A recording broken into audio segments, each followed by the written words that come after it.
Assalamualaikum warahmatullahi wabarakatuh. Halo, apa kabar semuanya? Hari ini kita akan bahas menyimpulkan isi teks eksposisi. Setelah menonton video ini, kamu semua diharapkan mampu menyimpulkan isi teks eksposisi. Teks eksposisi memiliki bagian yang disebut rangkaian gagasan. Rangkaian gagasan itu berupa gagasan umum dan gagasan khusus. Kita lihat yang pertama, yaitu gagasan umum biasa juga disebut gagasan utama atau ide pokok. Merupakan gagasan yang menjadi dasar pengembangan suatu paragraf. Ini menjadi suatu awalan dalam sebuah paragraf. Kedua, gagasan penjelas atau gagasan pendukung merupakan pengembangan dari gagasan umum. Jadi setelah mendapatkan gagasan umumnya, langsung dilanjutkan dengan gagasan penjelasnya. Nah, ini dia cara mencari gagasan umum atau gagasan utama atau ide pokok.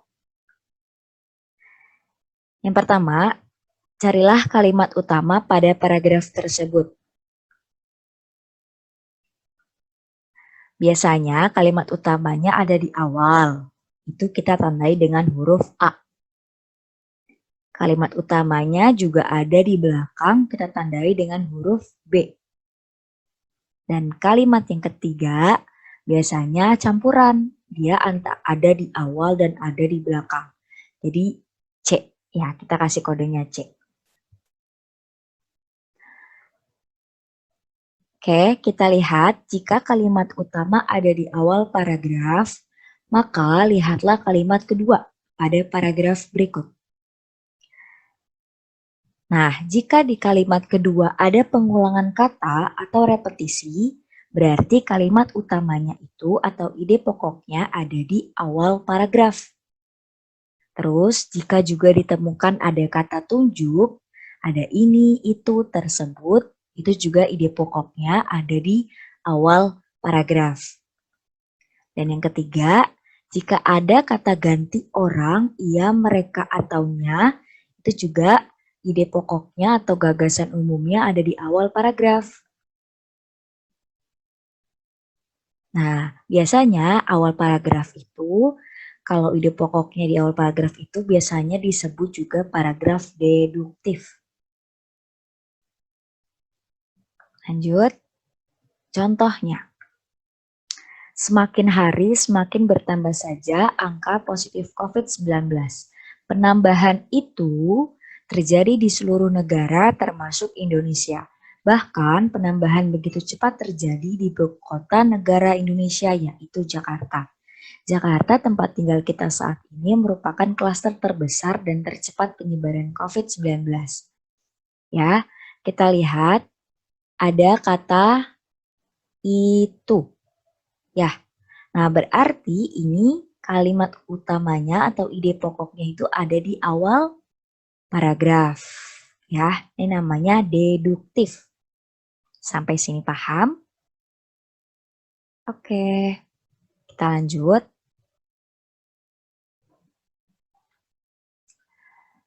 Lanjut ke bagian kedua. Nah, dia.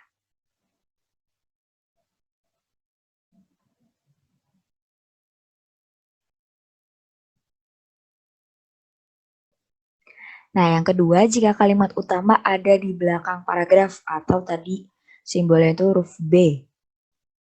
Nah, lihat kalimat terakhir pada paragraf. Nah, biasanya kalimat terakhirnya itu terdapat konjungsi simpulan dengan menggunakan kata oleh karena itu atau oleh sebab itu. Lalu yang kedua, terdapat juga di akhir paragraf atau di akhir kalimat itu ada konjungsi penegasan, yaitu ada kata jadi atau bahkan. Dan yang ketiga, kalimat terakhir merupakan kalimat simpulan. Biasanya ada kata inilah atau itulah, ada kata-kata yang menunjukkan sebuah simpulan. Nah, jika ada di antara tiga ini, Maka kalimat tersebut, kalimat utamanya ada di belakang atau disebut juga paragraf induktif. Jadi kalau kalian nemuin 3 di antara 3 ini berada di kalimat paling terakhir atau kalimat belakang, nah ini termasuk paragraf induktif atau ide umumnya atau gagasan umumnya ini ada di belakang. Lanjut, contohnya. Salju yang turun dari langit memberikan hiasan yang indah untuk bumi. Beberapa kota disulap dengan nuansa putih, menghasilkan pemandangan cantik dan memikat bagi penikmat keindahan. Hawa dinginnya semakin hari menggigit kawasan-kawasan yang beriklim subtropis dan sedang ini. Inilah musim dingin yang terjadi di negara matahari terbit. Nah, di kalimat terakhir nih ada kata simpulan, inilah. Biasanya di awalnya itu ada pendeskripsian dulu. Salju yang turun dari langit memberikan hiasan, menghasilkan pemandangan, cantik dan memikat. Biasanya awalan kalimatnya itu bentuknya deskripsi, yang akhirnya nanti di kalimat terakhirnya itu membicarakan tentang musim dingin yang terjadi di negeri matahari terbit. Nah ini induktif ya. Jadi gagasan umumnya atau gagasan utama atau ide pokoknya ada di akhir paragraf atau di belakang, tadi kodenya B. Oke, lanjut.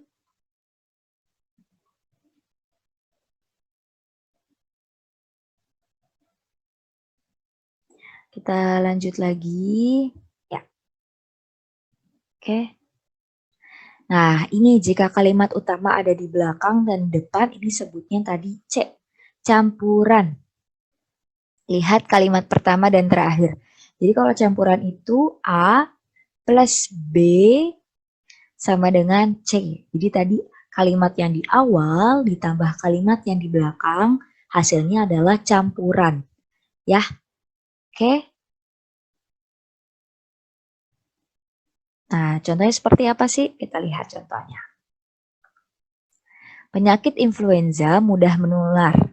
Menurut penelitian, penyebaran virus flu sangat terkait dengan level kelembapan udara.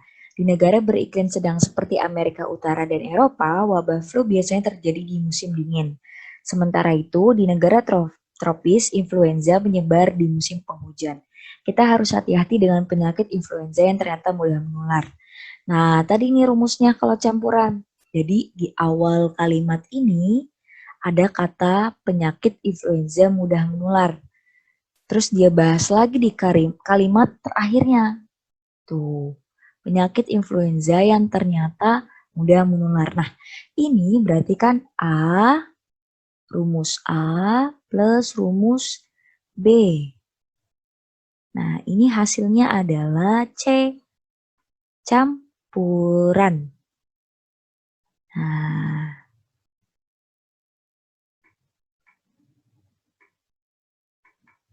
C ya, campuran. Oke, semoga sampai sini mengerti. Kita lanjut lagi. Oke, kita lanjut. Mari kita coba kerjakan ya. Kita coba nih, siapkan. Penyalahgunaan narkoba sangat berbahaya bagi kesehatan.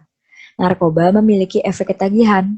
Setiap jenis narkoba memiliki efek yang berbeda-beda, di antaranya adalah dapat menyebabkan detak jantung yang lebih cepat dari normal.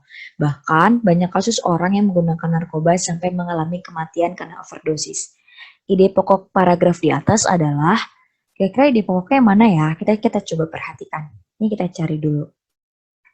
Oke, kita lihat kalimat pertamanya. Penyalahgunaan narkoba sangat berbahaya bagi kesehatan. Narkoba, ada pengulangan kata repetisi yaitu narkoba, memiliki efek ketagihan. Ini bisa memungkinkan kalau kalimat utamanya atau ide pokoknya dari awal paragraf. Tapi kita coba lihat dulu kalimat yang ada di belakang atau di akhir. Kalimat akhirnya, nah ini dia nih, kalimat akhirnya setiap jenis narkoba memiliki efek yang berbeda-beda. Di antaranya menyebabkan detak jantung yang lebih cepat dari normal, bahkan banyak kasus orang yang menggunakan narkoba sampai mengalami kematian karena overdosis. Ini sudah masuk ke jenis narkoba, sudah berbeda dengan kalimat yang sebelumnya. Jadi kemungkinan kalimat utama di belakang itu udah bukan kalimat utamanya ya, berarti kemungkinan besar adalah kalimat utamanya ada di awal atau gagasan umumnya dari awal karena ada repetisi pengulangan kata narkoba. Berarti gagasan utamanya adalah penyalahgunaan narkoba sangat berbahaya bagi kesehatan. Nah, ini adalah gagasan umumnya atau gagasan utamanya atau ide pokok. Gagasan umum, gagasan utama, atau yang sering kita sebut ide pokoknya. IDP, ide pokok.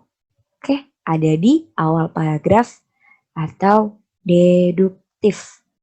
Coba kita lihat ya.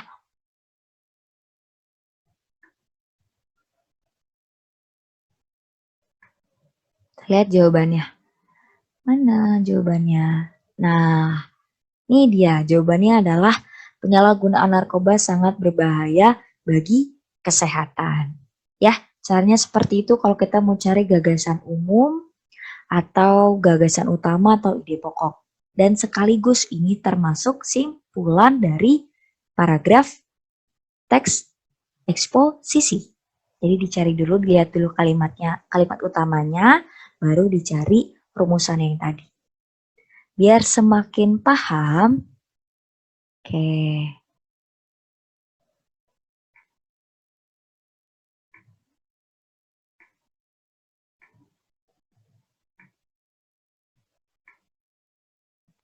Oke. Biar semakin paham, kita kerjakan soal. Nah, oke.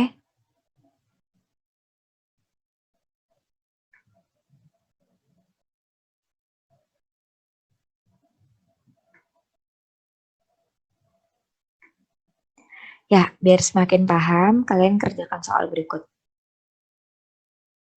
Nah, ada 1, ada 2, dan 3. Oke, kerjakan di buku tulis, boleh tulis soalnya, boleh tidak. Yang penting kalian tahu ide pokok paragrafnya yang mana dan apa. Sekalian ini juga termasuk simpulan teks eksposisi. Oke, terima kasih untuk hari ini. Semoga bermanfaat. Sampai bertemu kembali. Tetap sehat dan bahagia. Dadah. Assalamualaikum warahmatullahi wabarakatuh.